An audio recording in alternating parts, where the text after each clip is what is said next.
Olá, meu tema de hoje são as eleições presidenciais.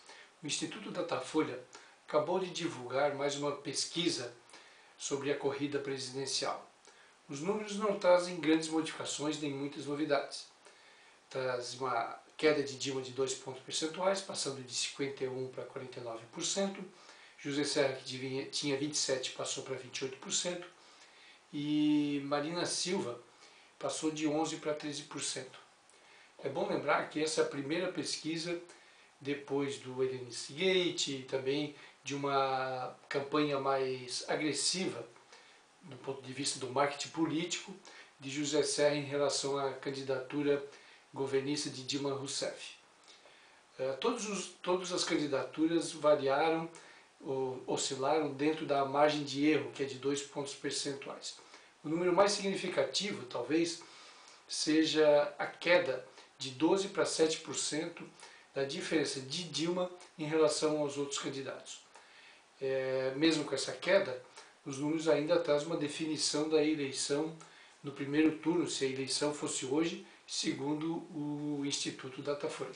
Bem, se no primeiro olhar nós não vemos mudanças muito significativas, olhando com mais cuidado nós vamos ver alguns pontos, alguns temas interessantes.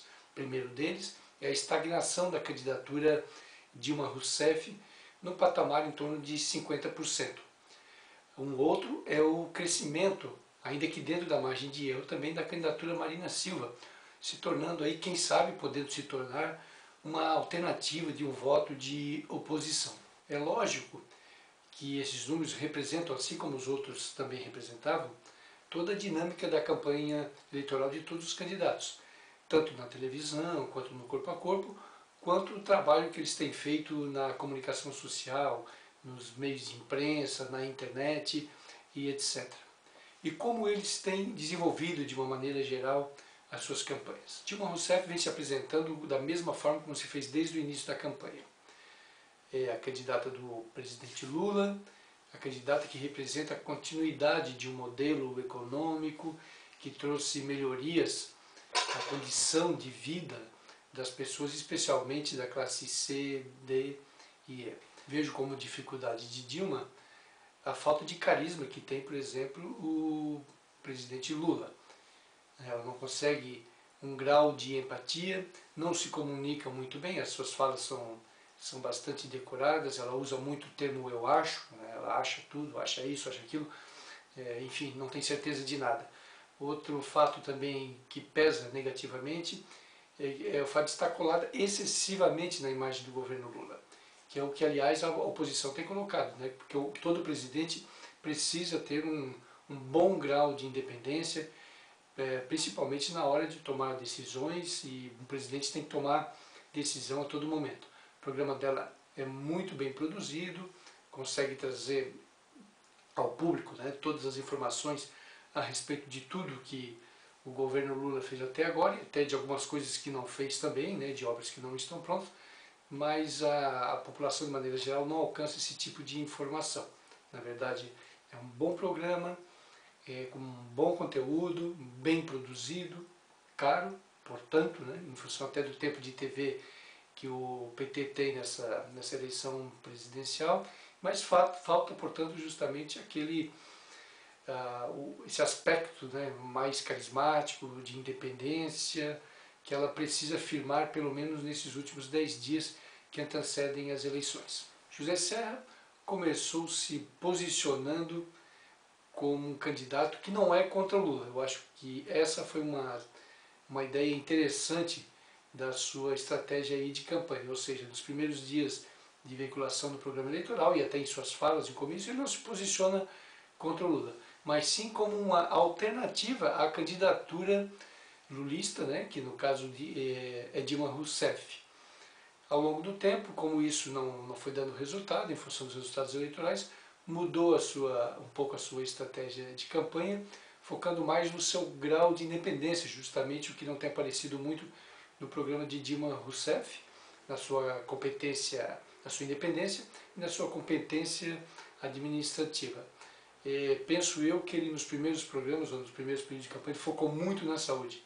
A saúde é importante, mas eu não sei até que ponto, na verdade, saúde dá voto. Porque saúde, assim, em termos de campanha eleitoral, ela é commodity, ela tem que estar lá, né? Tem que ser um tema abordado, tem que ser falado, e todos os candidatos sempre falam em saúde, falam em educação.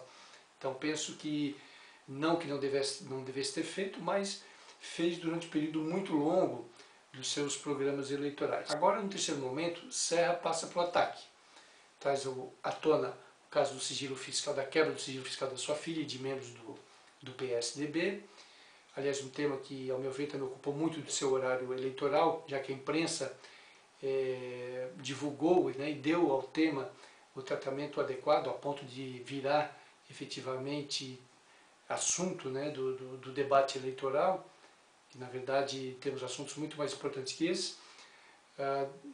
Na sequência, o caso Helenice Gate, né, que foi divulgado pela revista Veja, que culminou também na demissão da ministra da Casa Civil, e concomitante a isso, sempre buscando colar a figura da Dilma à figura de José Dirceu, ex-deputado e, segundo, né, o que consta agora nos processos, chefe do mensalão do PT. O caso de Marina Silva, ela vem no mesmo tom, né, desde o início da campanha, na mesma batida.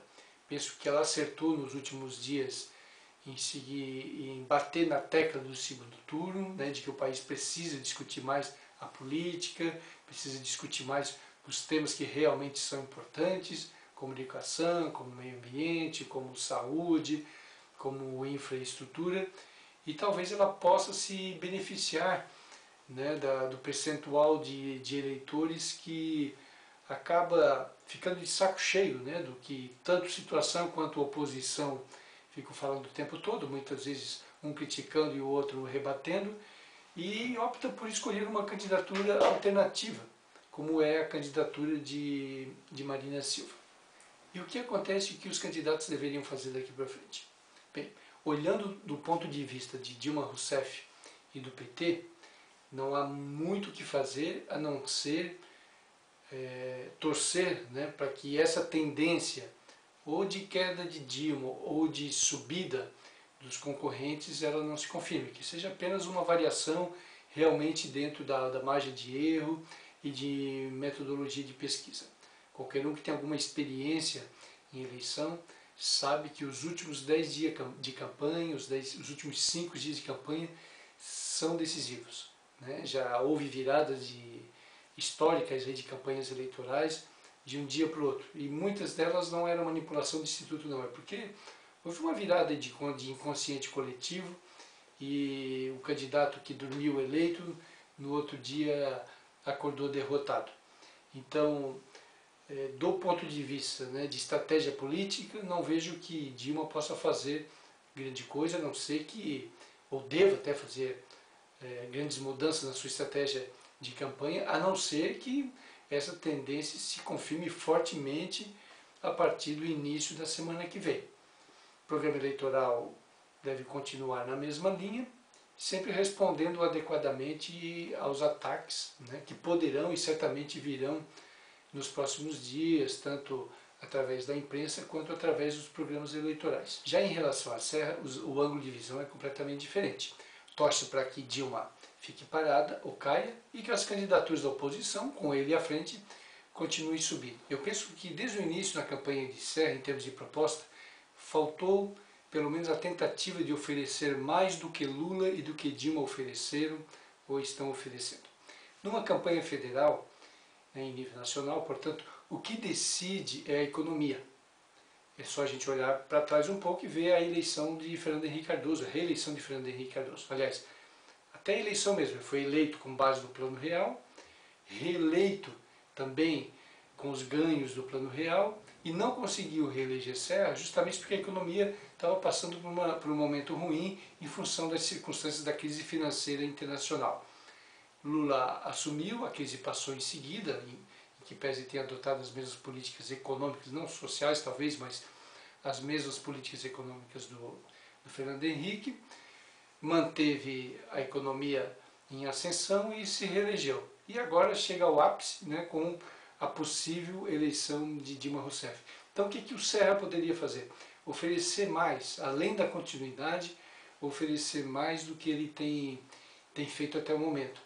E já deveria ter feito desde o início da campanha.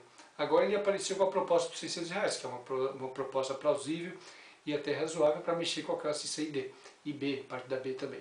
Todavia, por exemplo, a classe B ele poderia focar, quem sabe, mais na redução de impostos, na redução do imposto de renda, na possibilidade de se descontar totalmente os gastos com educação, porque isso vai direto no bolso da classe A, mas principalmente da classe B e até da classe C, que hoje se sabe que também tem filhos em colégios particulares. Então, proposta nesse sentido, de cunho econômico, além de infraestrutura, de saúde, de educação, é claro que essas são temas contínuos em qualquer campanha eleitoral. Então, penso que nesses últimos 10 dias, além de continuar, de certa forma, atacando a candidatura do modo mais positivo da candidatura de Dilma, mas também oferecer mais, um retorno maior daquilo que todo cidadão tem oferecido ao Brasil em termos principalmente de impostos. E Marina Silva? Marina Silva tem as mesmas expectativas de Serra. O que muda um pouco é que a expectativa que ela tem, ao meu ver, é justamente de se tornar a alternativa. Não só a alternativa verde, mas uma alternativa eleitoral mesmo, daqueles eleitores que, em tese, para falar um linguajar bem popular, estão de saco cheio de política, de baixaria na política, e acabam com suas propostas tornando viável, e quem sabe com alguma possibilidade eleitoral. Ora, mas tudo isso vai depender muito de como as campanhas conseguirem tratar esses últimos números do Datafolha. Se a oposição conseguir levar à população a ideia de que existe realmente uma tendência de queda de Dilma Rousseff, ou de estagnação, de crescimento da oposição, porque ainda nós temos pelo menos 5% de indeciso, existe uma possibilidade de nós ainda termos um segundo turno. Ainda que, na minha opinião, um segundo turno seria muito difícil segurar a candidatura de Dilma Rousseff. Há outras apostas também aí, como os debates eleitorais. Se não me engano, dia 28 tem o último debate, que é o debate na Rede Globo. Vai depender um pouco do desempenho dos candidatos. Pode haver algum escorregão deste ou daquele, que acaba fazendo com que a eleição se defina realmente no primeiro turno ou vá para um segundo turno. Resta ainda também saber se não vai surgir mais nenhum fato novo, que seja capaz de envolver diretamente Dilma Rousseff, que até agora não ficou, a oposição não conseguiu efetivamente ligar Dilma diretamente a nenhum desses escândalos. Então eu penso que se houver algum fato que realmente ligue Dilma diretamente, algum tipo de desvio, algum tipo de escândalo mais sério, então existe essa possibilidade. Se nada disso acontecer, a tendência é que terminemos essa eleição para presidente realmente no primeiro turno. É isso aí. Muito obrigado pela atenção.